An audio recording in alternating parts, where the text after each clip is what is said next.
Hello friends, welcome to GS study 24/7। आज की इस वीडियो में हम पढ़ेंगे भारतीय संविधान की अनुसूचियाँ। पहले हम इसको ट्रिक से याद करेंगे। 12 अनुसूचियाँ हैं। ट्रिक से 5 मिनट में याद हो जाएगा आपको। फिर उसको हम एक एक करके डिटेल्स में देखेंगे कि कौन सी अनुसूची के अंतर्गत कौन से प्रावधान रखे गए हैं, क्या क्या नियम और शर्तें हैं। ये सारी चीज़ें हम डिटेल में देखेंगे।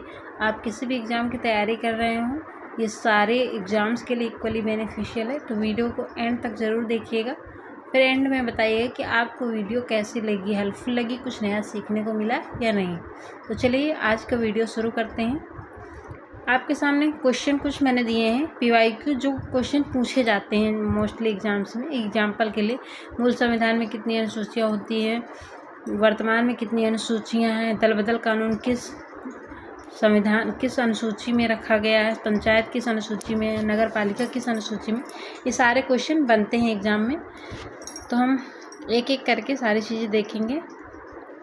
आपकी स्क्रीन पर पहला पेज है। जब हम किसी चीज़ को शुरू करते हैं तो पहले हमें उसके बारे में बेसिक जानकारी होनी चाहिए कि वो है क्या। ठीक है, जैसे भारतीय संविधान की अनुसूचियाँ, ये तो हम पढ़ रहे हैं, लेकिन हमें ये पता होना चाहिए कि भारतीय संविधान की अनुसूचियाँ क्या हैं। ठीक है, तो भारतीय संविधान में अनुसूचियाँ ऐसी सूचियाँ हैं जिनमें प्रशासनिक, विधायी और अन्य महत्वपूर्ण विषयों का विवरण मिलता है। ठीक है, मूल संविधान में कितनी अनुसूचियाँ थी? 8 थी। वर्तमान में कितनी है? 12 हैं।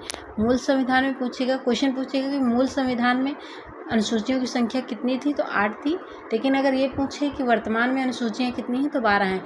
पहले मूल संविधान में 8 थी, अभी 12 हैं। इसका मतलब ये है कि समय के अनुसार जैसे जिसकी ज़रूरत पड़ी, हमने एक एक करके संविधान में संशोधन करके अनुसूचियाँ जोड़ी हैं।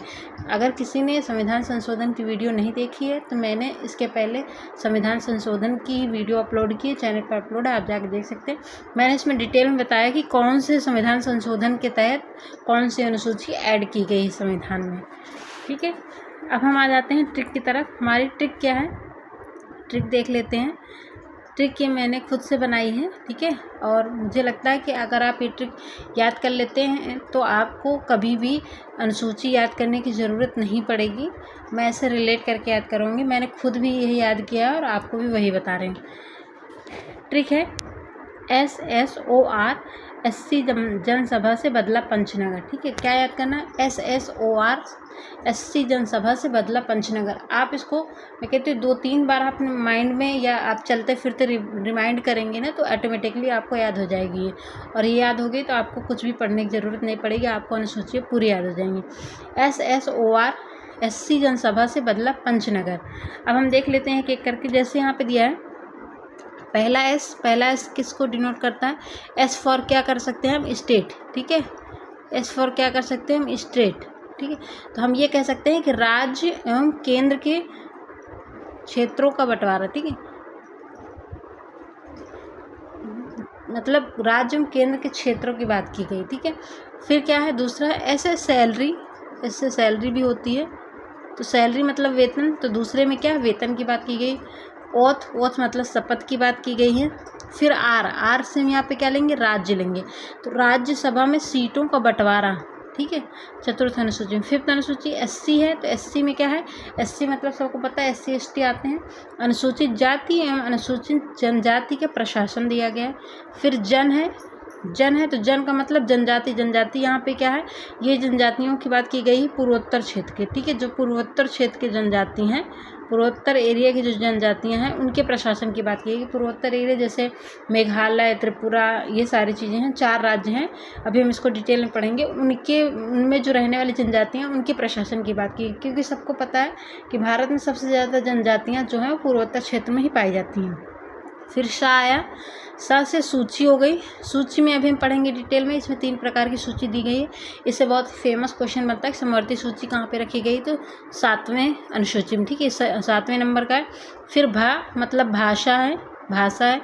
फिर भा और से हमने भा और सा दोनों ले लिया, फिर से भा और सा फिर दोनों ले लिया, तो मतलब भूमि सुधार आंदोलन है, भूमि सुधार अधिनियम, ठीक, भूमि सुधार रखा गया है। फिर उसके बाद है बदला का मतलब दल बदल विरोधी कानून। फिर पंच मतलब पंचायती राज से रिलेटेड है, नगर मतलब नगर पालिका से, ठीक है। मतलब हम ये कह सकते हैं कि अगर आप ये ट्रिक याद करें, SSOR SC जनसभा से बदला पंचनगर। S मतलब स्टेट मतलब केंद्र और राज्य की बात की गई है। S मतलब सैलरी मतलब वेतन की बात की गई, वेतन और भत्ता। ओथ मतलब शपथ की बात की गई है। R मतलब राज्यसभा में सीटों को बंटवारा की बात की गई है। SC मतलब SC ST की बात की गई, जनजाति और मतलब अनुसूचित जाति में अनुसूचित जनजाति में प्रशासन की बात की गई, ठीक है। उसके बाद जन मतलब जनजाति मतलब पूर्वोत्तर क्षेत्र की जो जनजातियां हैं उनके प्रशासन की बात की गई। सा मतलब सूची की बात की गई। भा मतलब भाषा की बात की गई है। फिर भा और शा मिलाएंगे तो भूमि सुधार की बात की गई। फिर बदला मतलब दल बदल विरोधी कानून। फिर पंचनगर मतलब पंच मतलब पंचायती राज और नगर मतलब नगर पालिका, ठीक है। तो ये 12 अनुसूचियाँ थी जो आपको मैंने ट्रिक से याद कराई। आप इसको 2-3 बार याद करेंगे तो आपको याद हो जाएगी, और ऐसे रिलेट करके याद करेंगे तो आपको ज़्यादा मेहनत नहीं करनी पड़ेगी। इसके बाद हम डिटेल में देख लेंगे तो हमें ये पता चल जाएगा कि किसके अंतर्गत क्या क्या प्रावधान किए गए हैं। जैसे यहाँ पे दिया गया महत्वपूर्ण तथ्य में मूल संविधान में 8 अनुसूचियाँ थी और अभी 12 हैं। अब चलते हैं नेक्स्ट पेज पे। नेक्स्ट है हमारा, नेक्स्ट पेज पे हम एक एक करके देखेंगे अनुसूची। जैसे पहली अनुसूची फर्स्ट शेड्यूल में क्या दिया गया है, राज्यों एवं केंद्र शासित प्रदेशों का विवरण, ठीक है। अभी यही पढ़ा था ना। पहले अनुसूची क्या थी, ट्रिक S थी। S मतलब स्टेट। राज्यों एवं केंद्र शासित प्रदेशों का विवरण दिया गया पहले अनुसूची में। भारत इसमें क्या है ये पूछा जाए, पहले अनुसूची के अंतर्गत क्या क्या रखा गया है, तो भारत के सभी राज्यों के नाम हैं, केंद्र शासित प्रदेशों के नाम हैं, उनकी सीमाएं और क्षेत्र, ठीक है। उनकी क्या क्या सीमाएं, उनके क्या एरिया उनके अंडर में आते हैं, ये सारी चीज़ें पहली अनुसूची में दी गई, ठीक है। और पहली अनुसूची के साथ साथ अनुच्छेद 1 में भी यही बात की गई है जो पहली अनुसूची में बात की गई है। फिर सेकंड शेड्यूल में आ जाते हैं। दूसरी अनुसूची क्या है, महत्वपूर्ण पदाधिकारियों के वेतन और भत्ते। S दूसरा क्या था, S था, S फॉर सैलरी था। सैलरी मतलब वेतन और भत्ते। महत्वपूर्ण जो पदाधिकारी हैं जैसे राष्ट्रपति, राज्यपाल, लोकसभा अध्यक्ष, ये सारे चीज़ें हैं, सुप्रीम कोर्ट, हाई कोर्ट के न्यायाधीश हैं, इनके वेतन और भत्ते की बात की गई है। संवैधानिक पदों की सुविधाएं बताता है। फिर थर्ड शेड्यूल है हमारा S शपथ और प्रतिज्ञान, ठीक है। ओ था, ओ मतलब ओथ मतलब शपथ मतलब शपथ लेना, और प्रतिज्ञान मतलब जो भी, जैसे कि अभी किसी का चुनाव होता है, जब कोई मिनिस्टर या कुछ सेलेक्ट होता है तो उसको पदभार ग्रहण करने के पहले उससे क्या है, शपथ ली जाती है, तो वही शपथ है। शपथ की बात किसमें की गई, तीसरी अनुसूची में। राष्ट्रपति, मंत्री, सांसद और न्यायाधीश आदि जितने भी होंगे वो सारे क्या है, तीसरी अनुसूची के अंतर्गत शपथ लेते हैं। इसमें क्या है, पदभार ग्रहण करने से पहले शपथ आवश्यक है, बिल्कुल। नेक्स्ट है चौथी अनुसूची में क्या कहा गया है, चौथी अनुसूची में कहा गया है राज्यसभा में सीटों का बंटवारा।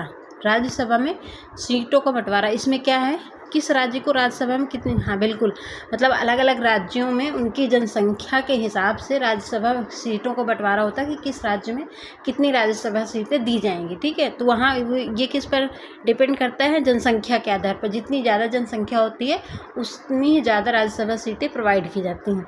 फिर पांचवी अनुसूची क्या है, अनुसूचित क्षेत्रों, अनुसूचित जनजाति का प्रशासन, ठीक है। अनुसूचित जाति है, अनुसूचित जाति एवं अनुसूचित जनजाति का प्रशासन।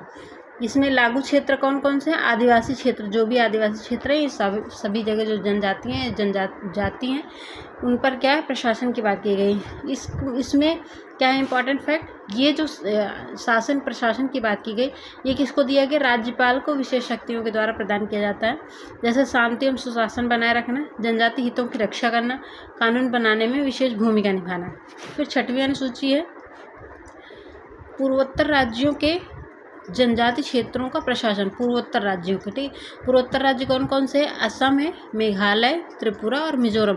मतलब पूर्वोत्तर राज्य क्या है, 4 हैं, असम, मेघालय, त्रिपुरा और मिजोरम। तो इन पूर्वोत्तर राज्यों के जनजातीय क्षेत्रों का प्रशासन की बात किसमें की गई, छठवीं अनुसूची में की गई है। यहाँ से भी क्वेश्चन बन सकता है कौन कौन से पूर्वोत्तर राज्य हैं, तो असम, मेघालय, त्रिपुरा और मिजोरम। फिर उसके बाद इंपॉर्टेंट फैक्ट क्या है, ऑटोनॉमस डिस्ट्रिक्ट काउंसिल का प्रावधान इसी के अंतर्गत है। फिर यहाँ पे दिया गया है कानून बनाने की शक्ति, न्यायिक शक्ति और कर लगाने की शक्ति, भूमि एवं संसाधन का प्रबंधन, ये सारे इसी के अंतर्गत प्रावधान रखे गए हैं। फिर नेक्स्ट आता है हमारा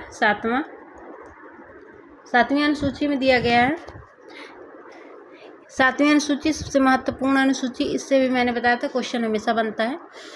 इसमें 3 सूचियां हैं, एक संघ सूची है, एक राज्य सूची है और तीसरा क्या है, समवर्ती सूची। ठीक है, तीसरी समवर्ती सूची।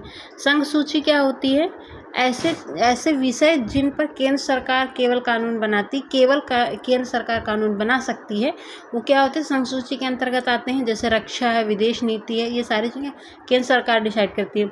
उसके बाद ऐसे विषय जहाँ पर केवल राज्य सरकार मतलब कानून बनाती है, उसे क्या कहते हैं, राज्य सूची के अंतर्गत रखते हैं। जैसे पुलिस हो गया, कृषि हो गया, सारी चीज़ें क्या है, राज्य सूची के अंतर्गत आता है। फिर समवर्ती सूची के अंतर्गत क्या क्या आता है, समवर्ती सूची मतलब इन दोनों का मिक्सअप है। ठीक है, ऐसा विषय जिस पर राज्य और केंद्र सरकार दोनों मिलकर कानून बनाती है, वो क्या होते हैं, समवर्ती सूची के अंतर्गत रखे जाते हैं। जैसे शिक्षा और विवाह, इन पर कोई भी कानून बना सकता है, किसी के अंडर में नहीं है कि हाँ नहीं राज्य सरकार का दायित्व तो है या केंद्र सरकार का। ठीक है, इस पर दोनों ही बराबरी के हक होता है दोनों का, चाहे केंद्र सरकार हो चाहे राज्य सरकार हो, तो दोनों इस पर कानून बना सकते हैं। ये बहुत फेमस क्वेश्चन आता है कि समवर्ती सूची किस अनुसूची में है, तो 7वीं अनुसूची में। इम्पॉर्टेंट फैक्ट, अनुच्छेद 246 के साथ संबंधित है। 7वीं अनुसूची किससे संबंधित है, 246 से। 8वीं अनुसूची में क्या है, मान्यता प्राप्त भाषाएं, बिल्कुल भाषा की बात की गई है, जिसमें वर्तमान में कितनी है, 22 भाषाएं हैं। लेकिन अगर हम बात करें कि मूल संविधान में कितनी भाषाएं थी, 14 भाषाएं थी। 14 भाषाएं मूल भाषा में थी, लेकिन वर्तमान में कितनी है, 22 है।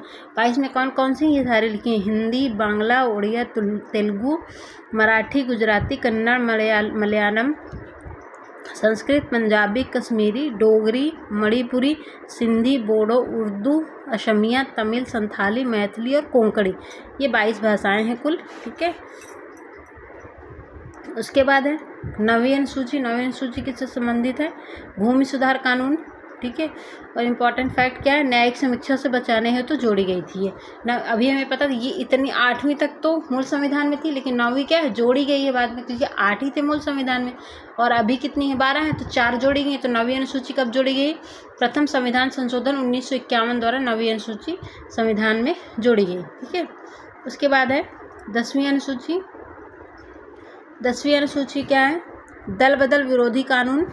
10वीं अनुसूची में दल बदल विरोधी कानून बताया गया है। मतलब ये जो भी राजनीतिक दल हैं, उनसे जैसे कोई नेता बीच में दल बदल नहीं कर सकता, ये इसका विरोध करता है। ठीक है, और ये कब जोड़ा गया था, 10वां अनुसूची जो कब जोड़ी गई थी, 52वां संविधान संशोधन 1985 द्वारा जोड़ी गई थी 10वीं अनुसूची। यहाँ से बहुत इंपॉर्टेंट क्वेश्चन बनते हैं संविधान की, किस संविधान संशोधन द्वारा कौन सी अनुसूची जोड़ी गई, तो ये ज़रूर याद रखिएगा।